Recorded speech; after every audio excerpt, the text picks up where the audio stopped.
All right, we'll just shut this webcam down.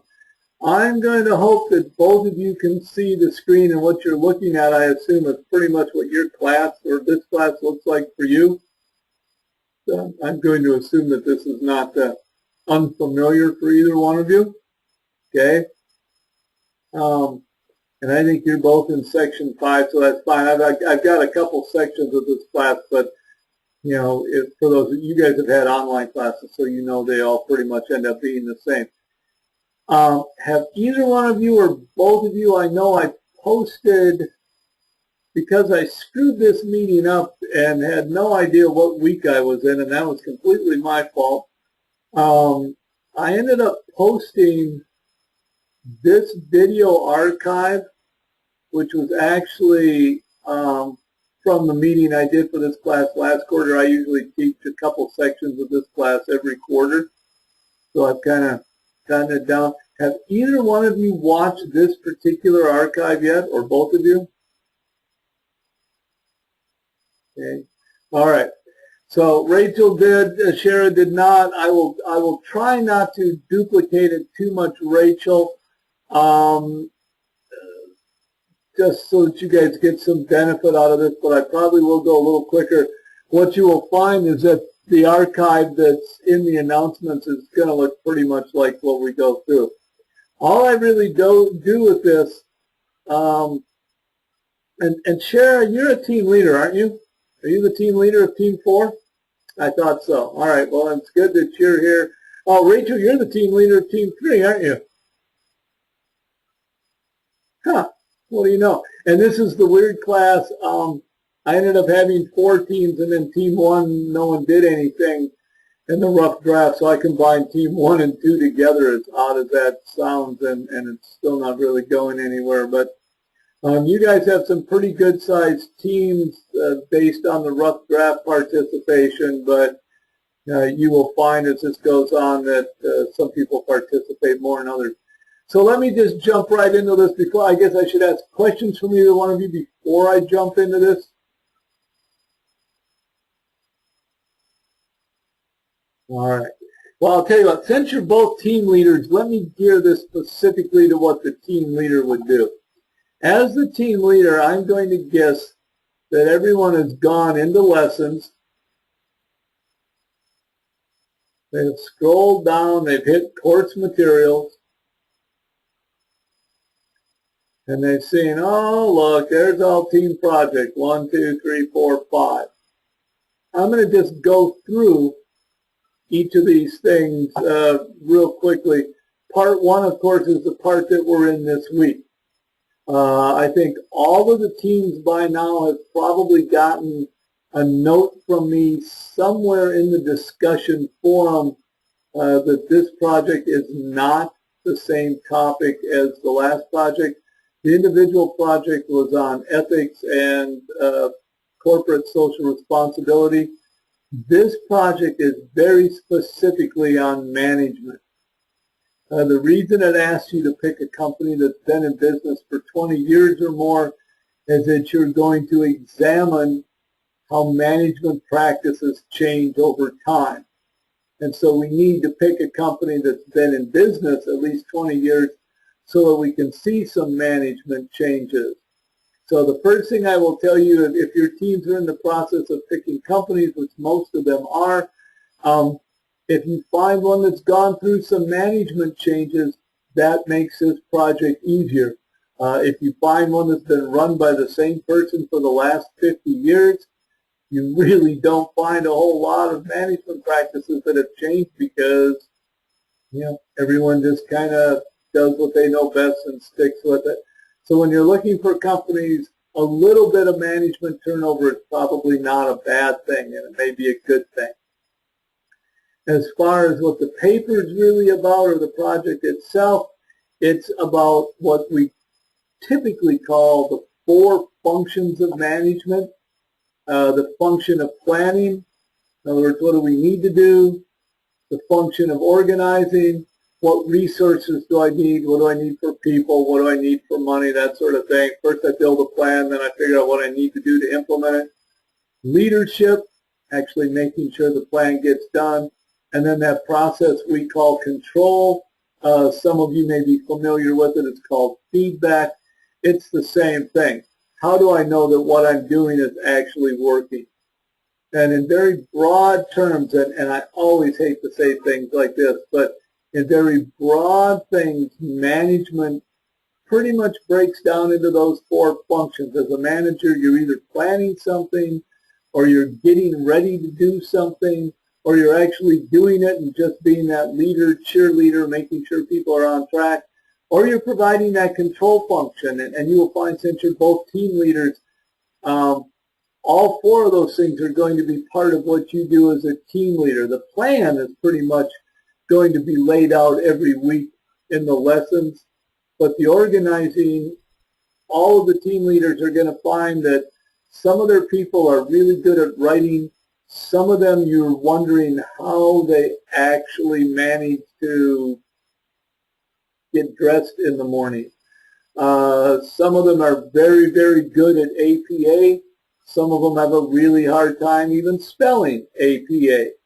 And so your organizing as a leader is going to be to try to figure out fairly quickly, which is why we did the peer reviews, which people you've got on your team that you can trust and count on for writing, and which ones you're going to have to assign maybe a little bit different role, maybe a proofreading role, a research role, something like that. You've got some big teams. Some people might want to write. Other people might want to be the APA guru or something like that. The leading part as a team leader is really just making sure that time doesn't get away from you. One of the things that a team leader needs to worry about is, of course, as a team leader, you're the only one that turns in an assignment every week. That means that you need your team to turn stuff into you sooner than 10 o'clock at night on Sunday. I can't be having the team leader sitting up at midnight every Sunday frantically scrambling to get something in. So part of that leadership thing and part of the control thing, set some realistic deadlines, but tell your people when you need it by, and if they don't get it to you, follow up, and if they still don't get it to you, assign it to somebody else, move on, and basically, explain to them that they didn't get 100% for the week because they didn't turn things in on time. I can tell you right now the first week or so will be the toughest. You'll get a lot of people this first week that think that it's a team project. They're just going to free ride. And then suddenly they get their grade Monday of next week and they say, well, how come I got a 0 on the team project for this week? And it's because, well, you didn't participate last week in the team, so you might want to contact your team leader and pull your head out and see if it gets any better. So, you will go through that. You'll be much happier that you're a team leader because all you really have to do is figure out who's doing stuff. And, of course, in that control function. And if you have someone that's absolutely out of hand, let me know. We'll figure something out. But, yeah, I have to tell you, you're going to have a free rider now and again. That's just how it is. The system is set up to where the free riders don't really get any points. So let me stop there for a minute. Rachel and Shara, how are we doing now? Questions now?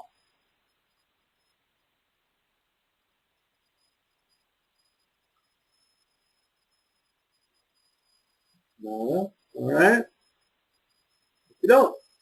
Well, then let me go through the parts of the project real quickly for you. It isn't too difficult at all. The project itself is pretty straightforward. Week 7, write an introduction, discuss why you chose this organization. At the end of the day, this is probably not going to be more than a couple pages long for you guys. You're going to tell me who you picked, and basically a few paragraphs as to why you picked them. I like them. They're a nice company. They'd be interesting. They've been in business for 200 years. They've had some good management turnover. Be sure you pick companies. I had someone a couple quarters ago say, can we do the paper on Enron? I said, well, it can be kind of hard because I'm pretty sure Enron's not in business anymore. So let's see if we can at least pick one that actually is in business. And some companies are better than others. You might find that you have a hard time researching some companies. Ford was a family-held company for a lot of years, so it's a little bit harder to get some information on them. But I've seen lots of good choices over the quarters, so basically, yeah, it's gonna, if you pick a major company that's been in business for 20 years or more, you're going to be in pretty good shape. Week 8, okay? I don't know why. I don't have anything to do with these directions. I should tell you this up front. I don't write these online classes. I don't create these assignments or do the directions. I'm just here to try to help people get through them. Week 8 says prepare a summary of your research. I don't know why it doesn't just flat out say do your annotated bibliography. That's what it is. If you remember the individual project, we had the annotated bibliography. Same thing in week 8 for the team project, except that you're going to have a lot more items. If you've got 6 people on your team and each one of them does a 6-item annotated bibliography, that's going to give you 36 items. Now, you're probably going to have some duplicates. You'll get rid of those. You'll probably have a couple that you look at and say, boy, I'm not sure Wikipedia is a good source and we don't need it, so let's drop it. But if you've got 6 people on your team and they all do a 6-item annotated bibliography, I would say by the time you turn it in, you're going to be in that 25, 30 item range. So it's going to be a fairly sizable annotated bibliography. And I would have to tell you in week 8, since you're both team leaders, you should expect each of your team members to do a 6-item annotated bibliography. And if I were you, I would strongly suggest making sure those people have that to you by, Thursday, maybe Friday at the latest. So you've got a couple days to look at it, put it together. Oh my God, not only suggested, Shara, if they're not using NoodleBib, they're just beating themselves about the head and shoulders for no reason. I wouldn't suggest it. If you're the team leader, I would just tell them when they get to week 8 that you want the 6-item annotated bibliography and the citations in NoodleBib. That's the easiest way to go. Absolutely. Absolutely. So you can see, oh yeah, anyone that's used it loves it. So you can see that week 8 will really be the one that involves a lot of people in your team. You'll be able to figure out by week 8 who can write, who can read, who can do citations, who's going to do anything at all and not. This will help you a lot later on, and I'll get to week 10, the draft of the paper, here in a minute. Week 9, the summary of some type of primary data is sort of like the interview that you did for the individual project, but a little bit different. Primary data does not have to be an interview. Now, it can be an interview. And here again, with 6 people on a group, you might find 1 or 2 people just want to find an interview or want to do an interview or know somebody. That's great. But primary data is pretty much anything that comes directly from the company or its people. So I would have to tell you 10K reports are a fabulous source of primary data. And every 10K, that's the SEC report, every SEC 10K has a section called Management Discussion and Analysis, D&A, and that is going to be loaded with the management practices, and you'll be able to figure out how they're planning and how they're organizing and how they're leading and how they've had to go back and do control. So 10Ks. Annual reports. You can almost always get an annual report online now. Anna's joined us. Hi, Anna. I don't know if Anna can hear us or not, but I see that she has joined us. So we'll just say hi to Anna. Hi, Anna. There. And we'll hope she can hear us. And a little faster, Anna. Let us know if you can hear.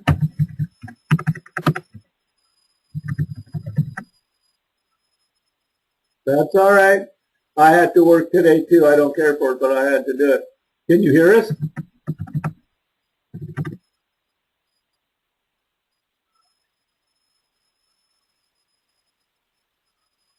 certainly hope so. All right. So where are we at? Week 9, the primary data.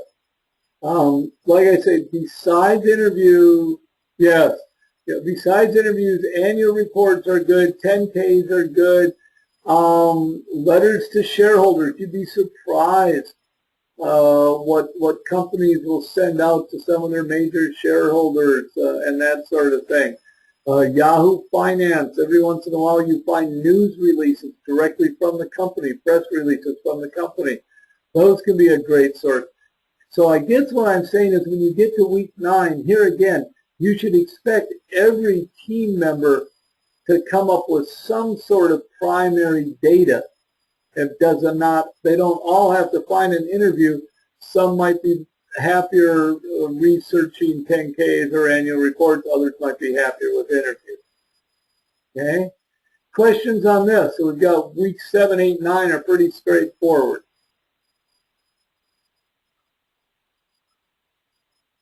Everyone's still good? I'm not seeing any questions. So assume that either means that no one can hear me anymore or okay. Now, week 10, writing the draft. I would ask you to consider early on how you want to organize the paper. In fact, this may be something you want to start talking about right away this week. The two most common ways that I have seen of organizing this paper are either chronological, in time, if you will, or by the 4 functions. Okay? So some groups find, some teams find that what they like is they'll assign 1 or 2 people to planning, 1 or 2 people to organizing, 1 or 2 people to leading, 1 or 2 people to control, and those people will be responsible. If I've been assigned planning and we're doing Ford, I will be responsible for showing how planning has changed over time at Ford. That will be my team assignment. And when I do my annotated bibliography, I will look for things that show planning at Ford over time. When I do my primary data, I will look for things that show planning at Ford over time. When I write my portion of the rough draft, I will have the planning section. And I'm glad you can hear it. I will have the planning section. So, that's one way to do it. What it means is that people can focus on a specific function, but they have to cover the entire amount of time that you set out for the firm. Now, I probably wouldn't do an entire 200 years of a company's history. I would probably set some parameters. The other way I have seen groups organize it is chronological. Oh, Shara, length of paper, 20 pounds probably. I'll come back to your question here. You're going to find, the honest answer to your question is you're going to find that because it's a team paper, you will probably end up with 15 to 20 pages by the time you're done without batting an eye. So, you've got some good teams, there's some good information out there. It doesn't sound like much if you think about it. If you've got 6 team members and they each only write 3 pages, you're up to almost 18 pages before you put in, opening paragraphs and conclusions and that kind of stuff. So I would have to tell you that the length is not really a problem for this one. I have yet to see a team come up with a 5 to 6 page paper. It just doesn't happen. The other way of organizing is chronological. And in that case, what happens is the team leader assigns everyone to times. Now, I've seen people do this with Disney. And I'm not saying Disney's a good or non-good company for this thing, but I've seen people say, all right, well, one person will take the years under Walt Disney. Then another person will take the years under Roy Disney. And another person will take the years under, whoever was after that. And you go through the Michael Eisner years and who's it now, Bob Iger, if I remember right, or something like that. You can do it like that chronologically, but then each person, if I've got Walt Disney, then I have to do, how did Walt Disney plan? How did Walt Disney organize? How did Walt Disney lead? How did Walt Disney control? Some other team member may have Roy. They'll have to do, how did Roy plan? How did Roy organize? How did Roy lead? How did Roy control? Either way can work fine. It's handy to have that idea out there on the table up front because it actually makes the week 8 research a little easier. If I'm a team member and I know that I'm doing planning, then one of my 6 sources is I'm going to find some kind of a business dictionary that defines planning from a business standpoint. What is business planning? That will be one of my sources. That will be probably at the beginning of my section on planning to set the stage. If we're going to organize it chronologically and I have Walt Disney, I'm going to do in my research on Walt Disney. I'm not going to worry about Roy. I'm not going to worry about Michael Eisner. I'm just going to research Walt. I don't care about anyone other than Walt. And when I write my rough draft is going to show how Walt did things over his years. So I guess what I'm saying is that even though the draft shows up in week 10, give some thought early on to how you want to organize it, because it'll make you and your team a lot happier. Okay? And so then week 11 is the final paper. You'll notice there's one less week on this project. What we don't have in the team project is peer review, which if you think about it makes perfect sense because you're all working as a team, so the assumption is everyone on the team is reviewing the paper anyway. So really in week 11, essentially I will try to do my best to get, your grades on the draft back to you with my comments as early as possible in week 11, hopefully by Monday, because I realize that you can't revise your draft until you get some input. So, we're not going to wait till Friday of week 11 to say, oh my God, this is horrible, rewrite the whole thing. I will get that back to you. Like I say, usually by Monday I have those out to people. So that will work pretty well. And that, when you're done, is a whirlwind 5-week tour of how to do a virtual team paper. And so let me stop here. Questions on the paper or the project before we get into team leader stuff. Questions on the paper or the project, where I found the directions, anything like that? I got the link question. Any ideas of how people meet? I have seen just about everything you can imagine. This that I'm using happens to be called GoToMeeting. You can see at the bottom here, it says GoToMeeting. You actually can get a 30-day free trial of GoToMeeting. Now, I like it. It's pretty easy to use. I've had groups. I've had a couple. It's free for the first 30 days, and then if you want to buy it, you can. But when you think about it, we're already in the middle of week 7. 30 days would pretty much get you to the end of the project in this one, so that would work out good. A lot of people like Skype. If you've had me in class before, I'm a big fan of Skype. I do a lot of stuff with students in Skype because I just, when I go to campus, I have to actually get dressed and shave and stuff like that, and I'm not a big fan of any of that stuff. I had to get dressed for tonight. So can you use Skype for several people? Yes, you can do conference calls on Skype, and you can do document sharing on Skype. Now, a lot of people have found they really like Google Docs, or I think there's a new version of it now, which I'm forgetting. But that works pretty handy too, because people can make changes to documents, and people make changes to documents. Everyone can see the same thing. As long as everyone understands you are not obligated to use the team forum. You are more than welcome to use the team forum. What I usually find every quarter is there'll be at least one team in every class that does everything on the team forum. And so I'll see 9, 10, 12 posts a day in the team forum, and I read all of those. I'm in all the teams, so I see all the forums. I'll have another team that never uses the team forum. They found something else, something their employer has, Yeah, well, yeah. Welcome to my world.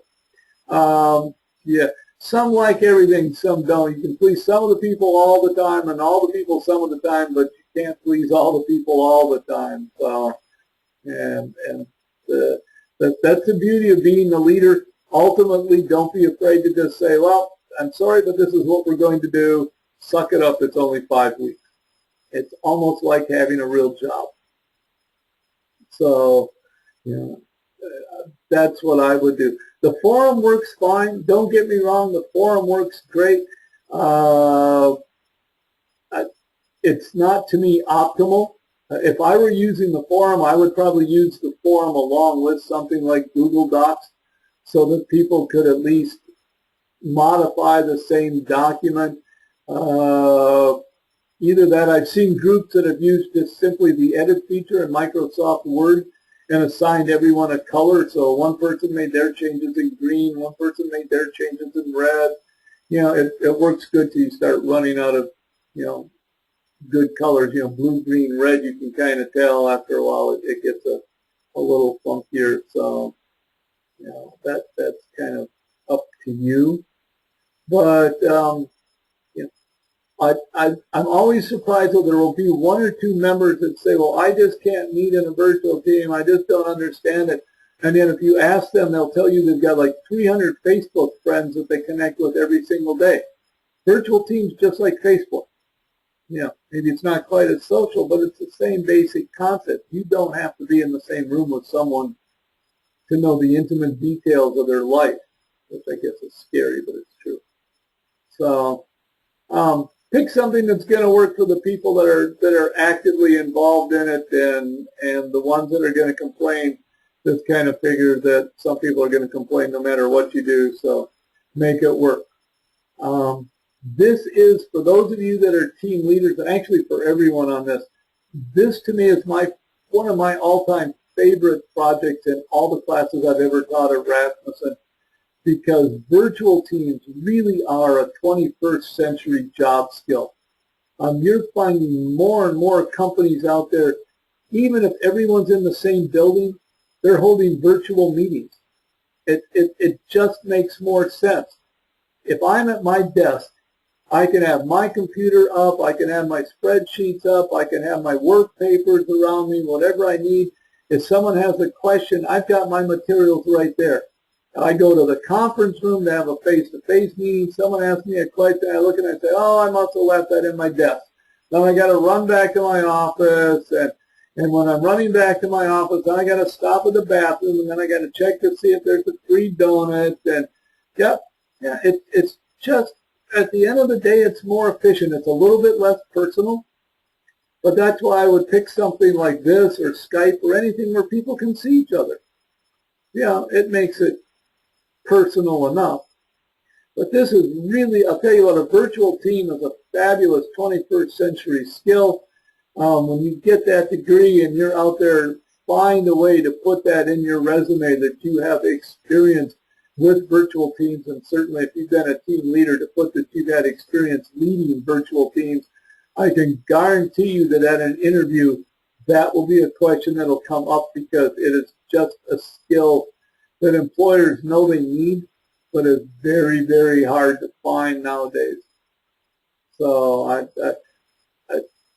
think you'll like this. Are you going to have moments when you hate it? Absolutely, but you know, that's true about most things in life. What else can I answer for you guys?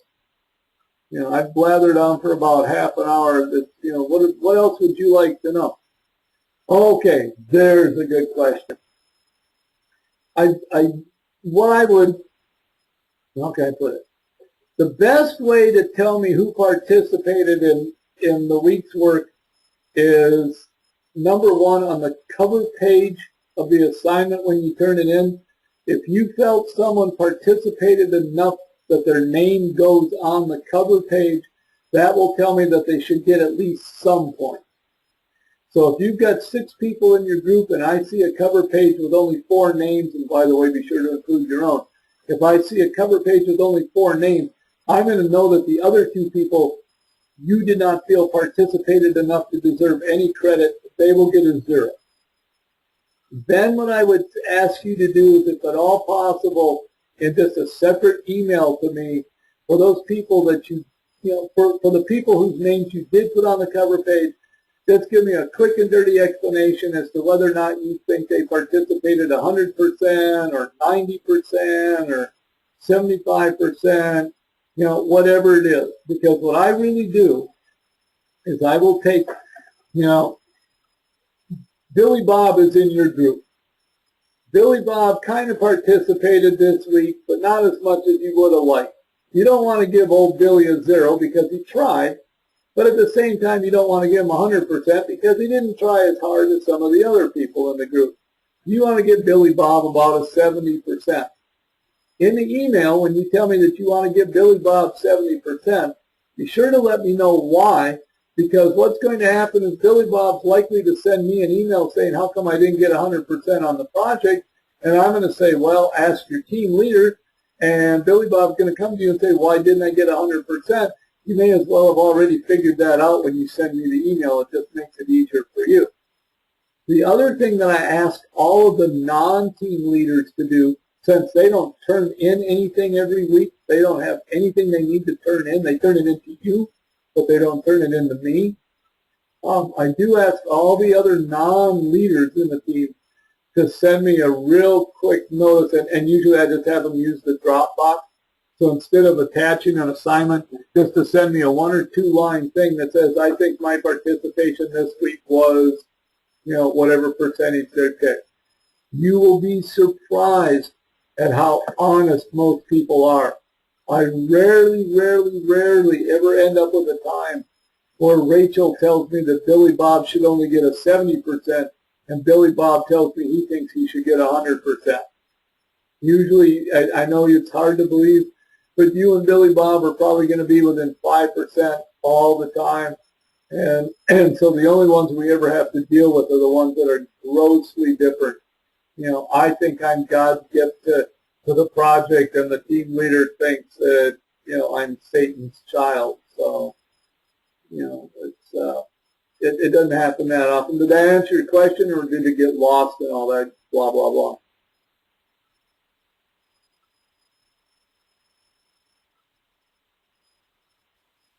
Okay. Other questions you guys have? Yeah, it has to come from both sides. Number one, it makes me feel a little bit better about it. I'm not just taking one person's word for it either way.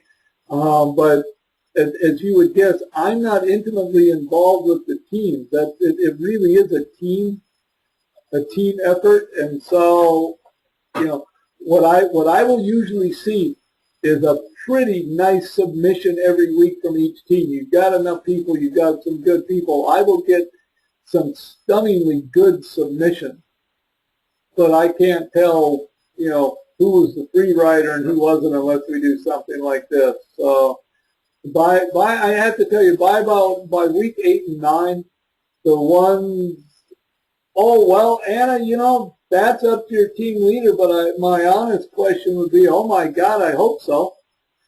One of the things we covered, I think, Anna, before you got here, was that the team leaders are normally going to want their team members to turn stuff into them by probably Thursday or Friday each week, so that the team leader can massage it. Normally what I see happen is the team leaders get stuff from the other team members, let's say, by Thursday. The team leader massages it into a rough draft of what they're planning on submitting. They send it back to the team. They either put it in Google Docs or put it back out on the forum or however the team is communicating. The other team members then get a chance to look at it and say, oh, I like this. Oh, I think you want to change that. Oh, maybe we should do that. What about this? I didn't see it. And you kind of swarm the thing, and by Saturday night or early Sunday morning, it's pretty well knocked into shape. The team leader puts the finishing touches on it, a title page, that kind of stuff, and submits it to me. So usually what I have seen, Anna, is that, most teams will go back and forth a couple times towards the end of the week, kind of polishing the corners on their rough draft. I hope that answered your question. Okay, good, thanks. That's a good question, Anna. Thank you for that. Other questions? Yeah, sometimes I get lucky like that, Anna.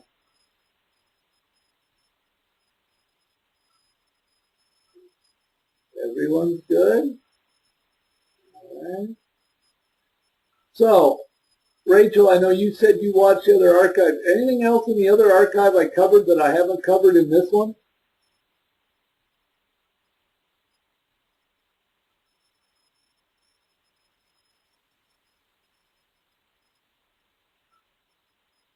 All right. Well, what I'll probably do, I will leave the other archive in the announcements because some people have watched that. This one will convert into a YouTube, and I'll post it up as well, so people will have that. And you know, they are handy. I think most of the team leaders find that once they watch it and they get some of their team members to watch it, it kind of helps everyone get on the same page. So once you see it's out there in the announcements, it's probably not a bad idea to remind the rest of your team to take a look at it, because it does make the team go a little bit better if everyone kind of is on the same page. So, yeah, good. That was the goal. Like I'm really sorry about last week. I don't know. I thought this week was Thanksgiving, so I'm a little lost in space apparently. I'm not sure why, but just am not ready for winter, I'm afraid. So. All right. If there's yes, the food is always fabulous. I love this whole time of year. I mean, this whole time of year is just great. It's nothing but really good stuff. Like a month and a half, and you know, and then January, February comes, and you know, you don't care because you've eaten so much stuff. So I will let you guys go unless there's any other questions that you have. Otherwise, yeah. Otherwise, we're done. I'm more of a Christmas fudge person myself. Not as much into the sugar cookies, but you know, fudge and caramel corn for some reason shows up, and yeah, oh yeah, well, that does make the house smell good. Pies, yes, indeed. Actually, I'll tell you what. Let me. I will send you an email. Let's do this. Let's get off. You are team 4. Let's go up here to manage, 7 including you, teams, team 4. Yes, you have 7 including you because it shows 8, but one of those would be me. So you have Terry Anderson, Maria Bernal, Jessica Cole, Stacy Domeyer, Nicholas Matta, Lee Timp, and yourself. So you still want the email, or are you good?